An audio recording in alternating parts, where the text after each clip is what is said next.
اعوذ باللہ من الشیطان الرجیم بسم اللہ الرحمن الرحیم۔ جب تو پیدا ہوا کتنا مجبور تھا، یہ جہاں تیری سوچوں سے بھی دور تھا، ہاتھ پاؤں بھی تیرے اپنے نہ تھے، تیری آنکھوں میں دنیا کے سپنے نہ تھے، تجھ کو آتا تھا جو صرف رونا ہی تھا، دودھ پی کر تیرا کام سونا ہی تھا، تجھ کو چلنا سکھایا تھا ماں نے تیری، تجھ کو دل میں بسایا تھا ماں نے تیری، ماں کے سائے میں پروان چڑھنے لگا، وقت کے ساتھ قد تیرا بڑھنے لگا، دھیرے دھیرے تو کڑیل جواں ہو گیا، تجھ پہ سارا جہاں مہرباں ہو گیا، زور بازوں پہ تو بات کرنے لگا، خود ہی سجنے لگا، خود سنورنے لگا،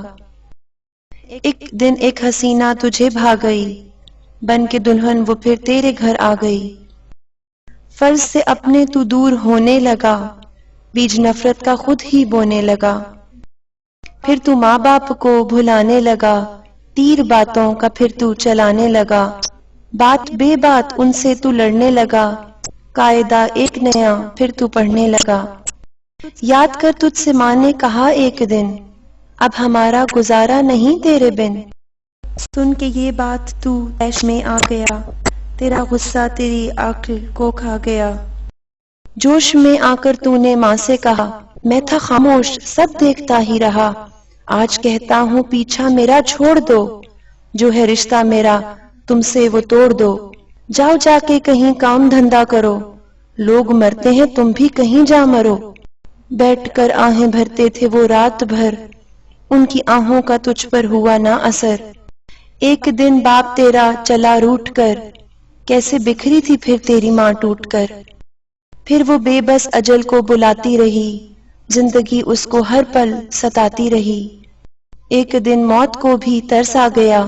اس کا رونا بھی تقدیر کو بھا گیا، اشک آنکھوں میں تھے وہ روانہ ہوئی، موت کی ایک ہچکی بہانہ ہوئی، ایک سکون اس کے چہرے پہ چھانے لگا، پھر تو میت کو اس کی سجانے لگا، مدتیں ہو گئیں آج بوڑھا ہے تو، جو پڑا ٹوٹی کھٹیا پہ کوڑا ہے تو، تیرے بچے بھی اب تجھ سے ڈرتے نہیں، نفرتیں ہیں محبت وہ کرتے نہیں، درد میں تو پکارے کہ او میری ماں، تیرے دم سے ہی روشن تھے دونوں جہاں، وقت چلتا رہے وقت رکتا نہیں، ٹوٹ جاتا ہے وہ تھکتا نہیں، بن کے عبرت کا تو نشاں رہ گیا، ڈھونڈے اب زور تیرا کہاں رہ گیا، تو احکام ربی بھلاتا رہا، اپنے ماں باپ کو ستاتا رہا، کاٹ لے تو وہی تو نے بویا تھا جو، تجھ کو کیسے ملے تو نے کھویا تھا جو، یاد کر کے گیا دور رونے لگا، کل جو تو نے کیا آج ہونے لگا، موت مانگے تجھے موت آتی نہیں، ماں کی صورت نگاہوں سے جاتی نہیں، تو جو کھانسے تو اولاد ڈانٹے تجھے، تو ہے ناسور سکھ کون بانٹے تجھے، موت آئے گی تجھ کو مگر وقت پر، قدر ماں باپ کی گر کوئی پہچان لے، اور لیتا رہے وہ بڑوں کی دعا، اس کے دونوں جہاں اس کا حامی خدا۔ ایک شخص نے رسول اللہ صلی اللہ علیہ وسلم کی خدمت میں عرض کیا، یا رسول اللہ، ماں باپ کا اولاد پر کیا حق ہے؟ فرمایا، وہ دونوں تیرے حق میں جنت اور دوزخ ہیں، یعنی ان کی خدمت اور اطاعت تمہیں جنت کا مستحق بناتی ہے اور نافرمانی دوزخ کا۔ ایک شخص حضور صلی اللہ علیہ وسلم کی خدمت میں حاضر ہوا اور عرض کیا، میرے باپ کے پاس میری کچھ رقم ہے، دیتا نہیں ہے، تو رسول اللہ صلی اللہ علیہ وسلم سیدھے ہو کے بیٹھ کے اور روئے مبارک اس آدمی کی طرف کر کے فرمایا، تو اور تیرا سب کچھ تیرے باپ کا ہے۔ ایک آدمی نے اپنی والدہ کو کندھوں پر بٹھا کر طواف کروائے تھے، تو اس نے نبی اکرم صلی اللہ علیہ وسلم سے سوال کیا، کیا میں نے اپنی ماں کا حق ادا کر دیا؟ تو آپ صلی اللہ علیہ وسلم نے فرمایا، نہیں، بلکہ تو نے تو ابھی ایک رات جب اس نے تمہیں اپنی سوکھی جگہ لٹایا اور خود گیلی جگہ پر لیٹی، اس کا حق بھی ادا نہیں کیا۔ حضرت عائشہ رضی اللہ تعالی عنہ سے روایت ہے، رسول پاک صلی اللہ علیہ وسلم کے پاس ایک آدمی آیا اور اس کے ساتھ ایک بوڑھا آدمی تھا۔ آپ صلی اللہ علیہ وسلم نے پوچھا، یہ بوڑھا آدمی کون ہے؟ اس نے عرض کیا، یہ میرا والد ہے۔ تو پھر آپ صلی اللہ علیہ وسلم نے فرمایا، اس سے آگے چلنے کی کوشش نہ کرو، اس سے پہلے بیٹھنے کی کوشش نہ کرو۔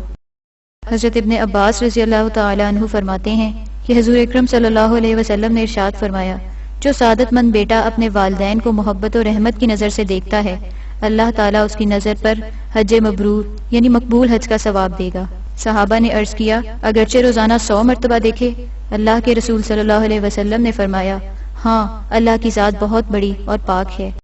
حضور صلی اللہ علیہ وسلم نے ارشاد فرمایا، میں جنت میں گیا تو وہاں قرات کی آواز سنی۔ میں نے کہا کہ کون شخص ہے؟ جواب ملا، حارث بن نعمان ہے، جس نے اپنے والدین کی ہر حالت میں خدمت کی اور فرما برداری کی ہے۔ آپ صلی اللہ علیہ وسلم نے فرمایا، والدین کی خدمت ایسی ہی چیز ہے، والدین کی خدمت ایسی ہی چیز ہے۔ یہ آپ صلی اللہ علیہ وسلم نے 3 مرتبہ فرمایا۔ حضور صلی اللہ علیہ وسلم کا ارشاد ہے، جنت کی خوشبو 5 برس کی رات تک پہنچتی ہے، مگر ماں باپ کا نافرمان ایسا بد نصیب ہے کہ وہ اس سے محروم رہے گا۔ ماں باپ کے نافرمان کا فرض اور نفل ایک بھی قبول نہیں ہوتا۔ رسول اللہ صلی اللہ علیہ وسلم نے فرمایا، ہر قسم کے گناہوں میں جتنے اللہ تعالیٰ چاہے گا بخش دے گا، مگر ماں باپ کو ستانے کا گناہ نہیں بخشے گا۔ سو بے شک اللہ تعالیٰ ماں باپ کے ستانے والے کو موت سے پہلے زندگی ہی میں جلد سزا دیتا ہے۔ رسول اللہ صلی اللہ علیہ وسلم نے فرمایا، بعض بندے ایسے بھی ہیں جن سے اللہ تعالیٰ قیامت کے دن نہ کلام کرے گا اور نہ ان کو پاک کرے گا اور نہ ان کی طرف نظر ڈالے گا۔ صحابہ نے عرض کیا، یا رسول اللہ صلی اللہ علیہ وسلم، وہ کون شخص ہے؟ فرمایا، اپنے ماں باپ سے بے تعلق رہنے والا اور بے رغبت رہنے والا۔ ایک آدمی آپ صلی اللہ علیہ وسلم کے پاس آیا۔ اس نے کہا، اے اللہ کے رسول صلی اللہ علیہ وسلم، باپ کے وفات پا جانے کے بعد ان کا کوئی حق باقی رہتا ہے جسے میں ادا کروں؟ آپ صلی اللہ علیہ وسلم نے فرمایا، ہاں، ان کے لیے دعا و استغفار کرو، جو جائز وصیت وہ کر گئے ہیں اسے پورا کرو، والدین سے جن لوگوں کا رشتہ داری کا تعلق ہے ان کے ساتھ صلہ رحمی کرو، ماں باپ کے دوست اور سہیلیوں کی عزت اور خاطرداری کرو۔